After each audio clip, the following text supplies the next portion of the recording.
Salut à tous, c'est Ciendox, on se retrouve aujourd'hui pour un petit add-on à la saison 1 des tutoriels de Minecraft dans Cinema 4D sur le personnage. Et je fais ce petit add-on concernant le sélecteur visuel, donc c'est cette petite chose là, oups, elle est ouverte là, qui permet en fait d'avoir une image du personnage et quand on clique sur les petits points, on arrive à sélectionner les articulations. Donc tout simplement, beaucoup m'ont dit par MP ou par commentaire qu'on n'avait pas le sélecteur visuel en Cinema 4D version R13 ou R14. Alors je sais qu'en R13 on peut l'avoir de façon détournée, mais en R14 je ne connais pas de solution actuellement. Donc si vous n'avez pas le sélecteur visuel, ou si vous n'avez pas envie de le faire quand vous êtes en R12 ou en R11, il vous suffit pour cela d'utiliser une autre technique qui consiste en fait à aller dans les articulations. Par exemple, on va prendre la cible de la main gauche. Voilà. Et au lieu d'aller en fait aller sélectionner la cible dans le gestionnaire ou aller la sélectionner dans le sélecteur visuel, ce que vous pouvez faire c'est ici, quand vous sélectionnez quelque chose, dans Objet, vous avez un affichage. Donc vous pouvez mettre différents affichages. Par exemple, moi je vais mettre un cube. On peut lui définir un axe, je vais le mettre sur n'importe quel axe, on s'en fout. Et on va lui définir un rayon, par exemple 20. Voilà. Et vous voyez que maintenant, j'ai une sorte de cube qui apparaît autour de mon articulation.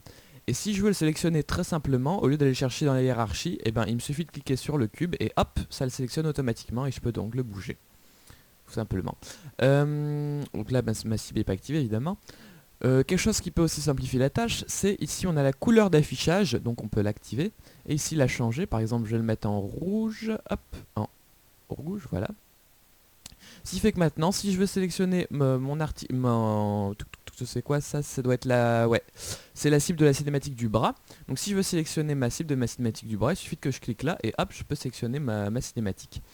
Idem, si je prends par exemple la tête ici, hop, voilà. Je peux prendre ma tête, aller dans mes objets, ici sélectionner, qu'est-ce qu'on pourra faire?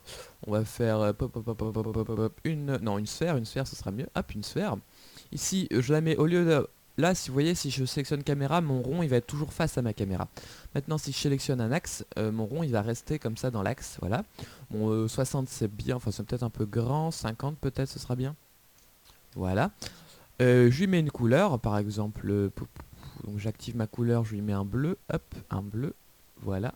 Et maintenant, il me suffit, ouais, c'est peut-être pas la meilleure couleur, mais il me suffit de cliquer sur ma sphère pour sélectionner immédiatement ma tête et pouvoir la déplacer. Donc moi j'ai pas choisi de faire cette technique là, j'ai choisi d'utiliser le secteur visuel parce que ça fait après, une fois qu'on a tout fait, ça fait beaucoup de cubes avec beaucoup de couleurs et c'est plus difficile à sélectionner et à visualiser. Mais c'est une technique alternative au sélecteur visuel pour ceux qui ne l'auraient pas. Voilà, c'était Ciendox pour un tout petit add-on sur le sélecteur visuel. Allez, salut à tous!